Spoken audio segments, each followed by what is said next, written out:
지금 시기상 이제 어린이집에서 유치원 보내는 4살 친구들이 이제 고민을 할 시기인 것 같아요. 저도 내년 이맘때쯤부터 어린이집을 계속 보내야 될지 유치원 보내야 될지 고민을 진짜 많이 했었거든요. 결국 지금 유치원을 보내서 아주 만족하고 있습니다. 작년에는 처음 학교로라는 그런 제도가 처음 생겼던 해예요. 이게 뭐냐면은 우리가 아이들 어린이집 보낼 때 입소대기 신청을 하잖아요. 그런 것처럼 우리 아이를 보낼 유치원에 대해서 그 인터넷 사이트를 검색해서 대기를 걸어 놓으면 추첨을 통해서 이제 당첨 여부가 결정이 되는 그런 방식이거든요. 예전에는 진짜 아날로그 방식으로 해서 진짜 제비뽑기를 하고 뭐 캠프를 하고 줄 서서 기다린 적도 있고 그렇다고 얘기를 들었는데, 작년에는 그렇지 않았어요. 인터넷으로 그거 다 자동으로 됐기 때문에 그렇진 않았지만 저는 그 제도가 말도 안 된다고 생각을 했어요. 왜냐면 우리 아이가 3년 동안 계속 하루 종일 있을 곳인데 시설도 한번 보지 않고 선생님도 보지 않고 인터넷으로 신청을 해야 된다고 하는 게 그거 자체가 저는 탁상 행정의 문제라고 생각을 했고요. 물론 각 유치원에서는 그 오리엔테이션을 하고 엄마들이 오면 또 이제 오리엔테이션이 없는 유치원은 개별적으로 이제 상담을 해주거든요. 뭐 교육과정이라든지 비용이라든지 어떤 것들에 대해서 볼 수 있어요. 하지만 모르겠어요. 저는 그래서 그런 것들이 마음에 들지 않아서 직접 발품을 팔았습니다. 한 10군데 정도 좋게 돌았던 것 같아요. 병설 유치원이랑 사립 유치원, 그리고 동네에서 좀 유명한 유치원 리스트를 맘카페에서 뽑아서 제가 개인적으로 마음에 드는 곳은 다 다녀봤어요. 그리고 원장님도 직접 만나 뵙고 선생님도 직접 만나 뵙고 아이들이 생활할 장소, 화장실, 뭐 시설 모두 제 눈으로 확인을 하고 왔고요. 그 결과 실패가 없었습니다. 분명히 제 눈으로 보고 선택을 했기 때문에 그냥 보지 않고 선택한 것보다는 분명히 좀 괜찮았다고 저는 생각을 하고요. 선택의 기준이 일단 여러 가지가 있었어요. 일단 시설은 노후되지 않고 위생적이었으면 좋겠다고 생각을 했고요. 제가 생각하는 몇 가지 기준이 있긴 했었는데 한 3-4군데를 돌아보니 그 이후부터 보는 눈이 생기더라고요. 사실 첫 번째 갔을 때는 잘 몰랐죠.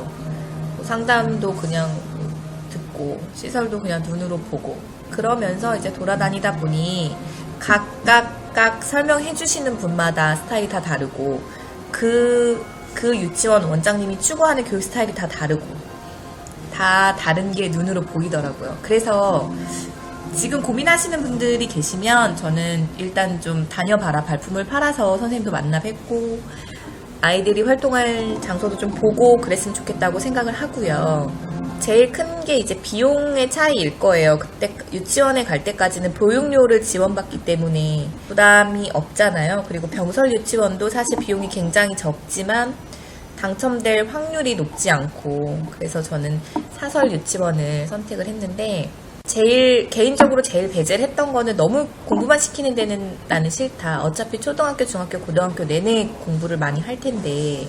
그래서 공부를 많이 시키는 곳은 배제를 시켰습니다. 실제로 양천구에 굉장히 유명한 엄마들이 아주 선호하는 공부를 잘 시키는 유치원이 있어요. 근데 여기는 유치원인데 초등학교에 가기 위한 준비를 하는 것 같은 느낌이었어요. 이를테면 체육 시간에는 초등학교에서 하는 체육 활동을 미리 예습하는 거고, 음악 시간에는 초등학교 때 가서 배우는 악기들을 미리 나는 배워가는 거고, 그래서 학년에 한 악기를 배우기 때문에 3년이면은 악기 3개는 기본적으로 다루고 가는 거고, 그리고 뭐 줄넘기라든지 어쨌든 기본적인 체육, 초등학교에서 하는 기본적인 체육도 다 마스터를 하고 가는 거고, 심지어 거기는 교복도 예뻐.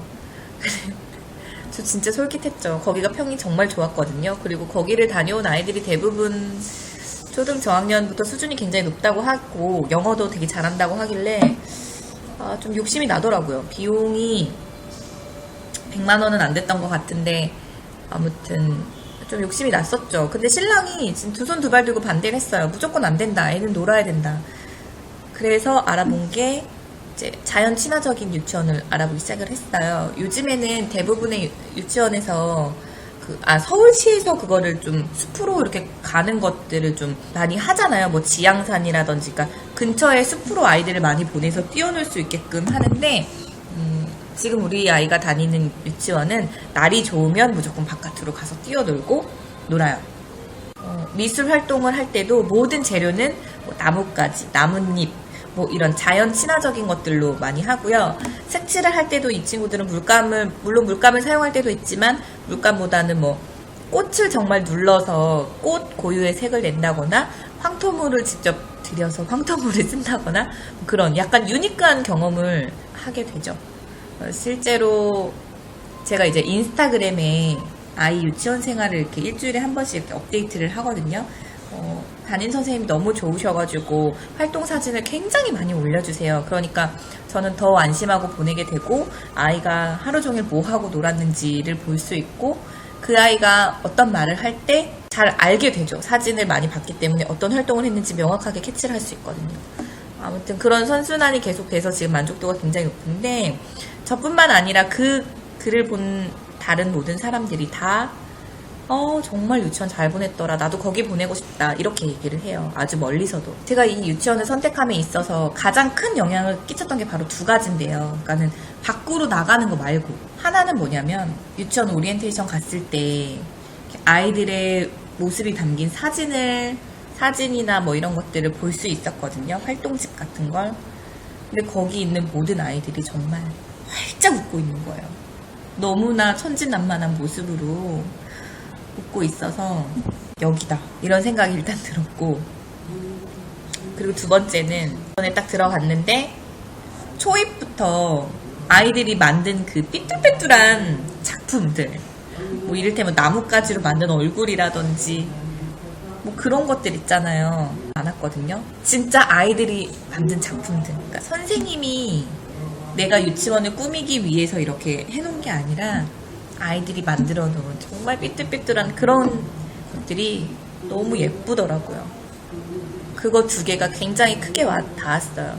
실제로 양천구 사립유치원은 유명한 군데가 몇 군데 손에 꼽히는 데가 있는데, 제가 거기 오리엔테이션을 다 갔고, 조금씩 성향이 다 다르고 추구하는 바가 다 다르지만, 여기가 좋았던 이유는 자연 친화적인, 그러니까 이를테면 치약 대신에 소금 양치를 하고, 인스턴트 음식 일절 안 먹여요. 뭐 과자, 빵, 뭐 햄 이런 건 진짜 안 먹이고, 빵 대신 떡 먹고, 주스 대신 차 마시고.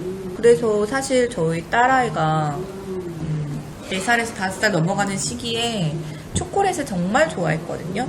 그 킨더조이를 하루에 막 몇 개씩 먹을 정도로 초콜릿, 사탕, 젤리 이런 거 완전 중독이었는데, 지금은 초콜릿을 그렇게 안 먹어요. 그리고 물론 아이스크림은 지금도 좋아하지만 예전만큼 많이 먹지 않고, 젤리도 마찬가지고, 그리고 야채도 거의 먹지 않았었는데 지금은 야채도 잘 먹고, 이런 것들이 아이가 성장해 나가면서 겪는 자연스러운 변화일 수도 있지만, 결국에는 그 유치원으로 인해서 아주 긍정적인 효과를 봤다고 생각을 하거든요. 그래서 누군가 또 찾는다고 하면 저는 적극 추천해주고 싶은 마음이 있고요. 그래서 실제로 주변 엄마들한테도 많이 추천을 해서 내년에 입학을 한다고 하는 엄마들도 있고요. 제 블로그에 보면 아이 유치원 활동 사진을 굉장히 많이 올려놨어요. 그래서 그거 궁금하신 분들은 들어오셔서 한번 참고해보시는 것도 좋을 것 같습니다. 눈을 고르는 기준을 엄마가 명확하게 갖고 그거를 고르면 분명히 내 아이 성향에 잘 맞는 곳을 충분히 고르실 수 있을 거라고 생각을 해요. 저는 워킹맘이라 아이를 정말 믿고 맡길 곳을 찾는데 혈안이 돼 있어서 거의 한 달 동안은 미친듯이 오리엔테이션만 쫓아다녔던 것 같아요.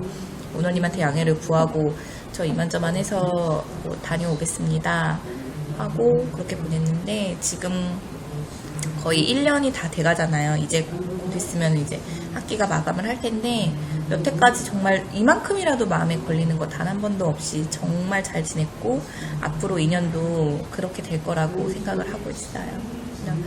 유치원 선택이 어려우신 분들은 그 맘카페에서 이렇게 검색을 해보면 몇 개 목록을 취합할 수 있어요. 저는 어떻게 했냐면 엑셀로 이렇게 딱 정리를 해가지고 어디 개원연도 몇 년, 선생님 몇 명, 정원 몇 명, 뭐 이런 것들 다 정리했어요. 비용, 장점, 단점 이런 거 해서 표로 이렇게 좀 비교를 해서 객관적으로 데이터를 가지고 있었고, 저 나름대로 이제 채점을 했죠. 채점을 했고, 막판에 병설 유치원이랑 고민을 진짜 많이 했었는데, 병설은 뭐 내가 보내고 싶다고 해서 보낼 수 있는 게 아니니까 좀 만족했습니다. 궁금하신 게 있으면 언제든지 댓글로 남겨주시고요. 구독과 좋아요 꼭 눌러주세요. 안녕.